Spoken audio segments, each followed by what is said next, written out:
En el video de hoy vamos a repasar el tema de funciones ejecutivas y sus alteraciones. Iniciaremos explicando rápidamente lo que entendemos por funciones ejecutivas.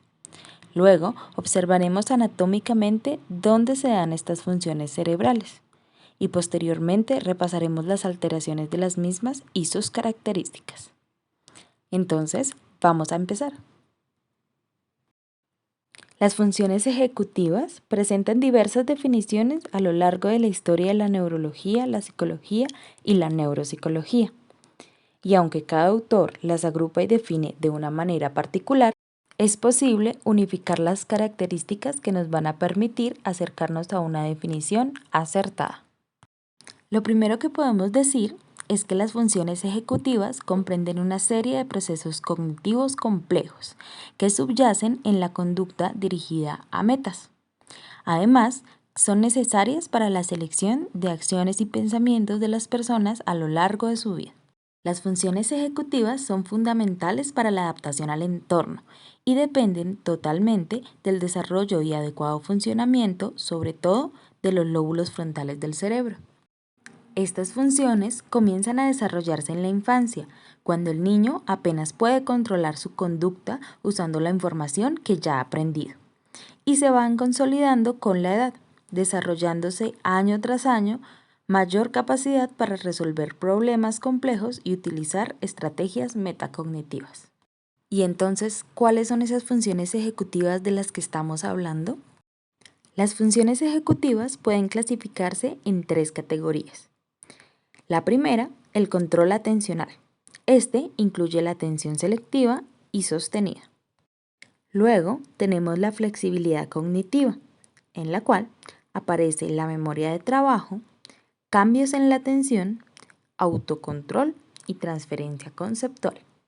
Y finalmente tenemos el establecimiento de metas, que incluirá la iniciación de actividades, la planeación, la solución de problemas y las estrategias comportamentales. ¿Y dónde se producen estos procesos? Se ha ubicado anatómicamente al lóbulo y la corteza frontal como la zona cerebral en la que se llevan mayormente a cabo las funciones ejecutivas. Hay que tener en cuenta que estas áreas tienen conexiones intracorticales con las cortezas visuales, auditivas y somatosensoriales a través de haces de fibras como el fascículo longitudinal superior, el fascículo incinado o el fascículo arqueado, entre otros. Y también tienen conexiones subcorticales desde núcleos como el tálamo, la amígdala, el hipocampo, el hipotálamo, el cuerpo estriado, la región subtalámica y el mesencéfalo. Todas estas conexiones alimentan y retroalimentan la corteza frontal, permitiendo el desarrollo de procesos de aprendizaje, inteligencia y, claro, de las funciones ejecutivas. ¿Cuáles son las manifestaciones clínicas de las funciones ejecutivas?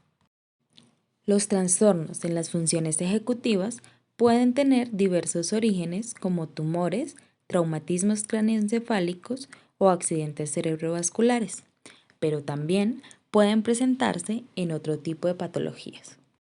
Como lo hablamos anteriormente, los niños y preadolescentes tienen poca capacidad ejecutiva.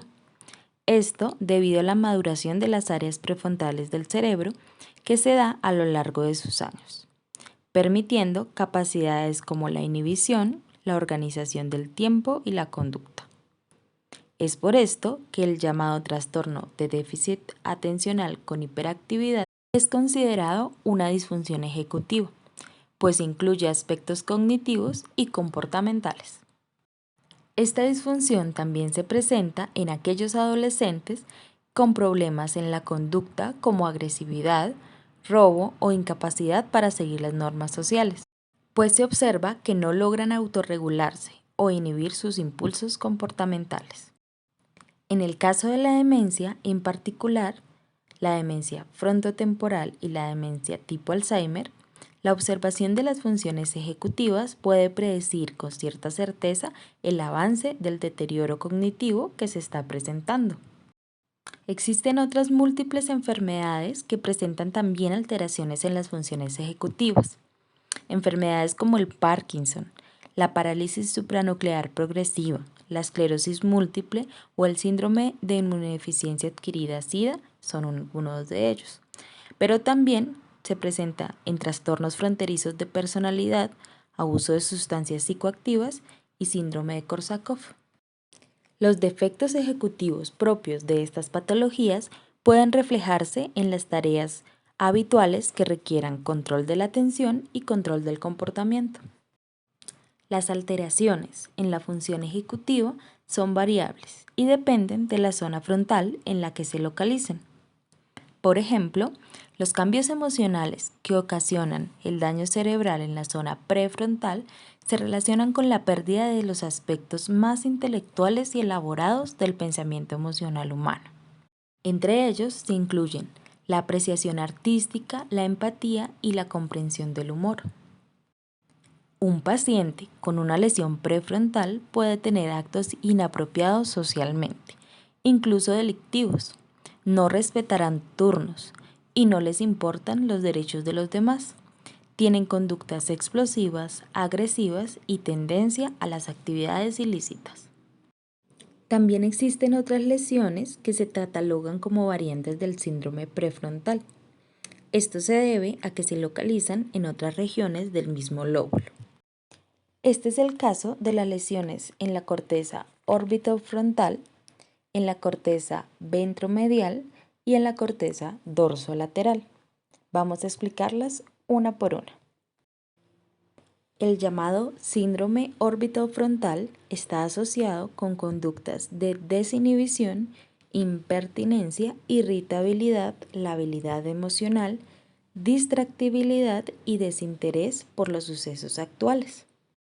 Las convenciones sociales son completamente ignoradas por estos pacientes, así como la falta de remordimiento consecuente a las actividades inapropiadas que puedan llegar a realizar. Como quien dice, nada les importa y de nada se arrepienten. Para el síndrome ventromedial también hay características específicas. Las lesiones en esta área causan apatía o abulia, que es la falta de iniciativa, y mutismo asinético. Una persona con una lesión de este tipo puede verse consciente, despierto, pero sin motivación alguna. Podrá no moverse, no responder verbalmente, incluso hasta mostrarse incontinente. Tampoco reaccionará emocionalmente a estímulos dolorosos, pues se mostrará completamente indiferente.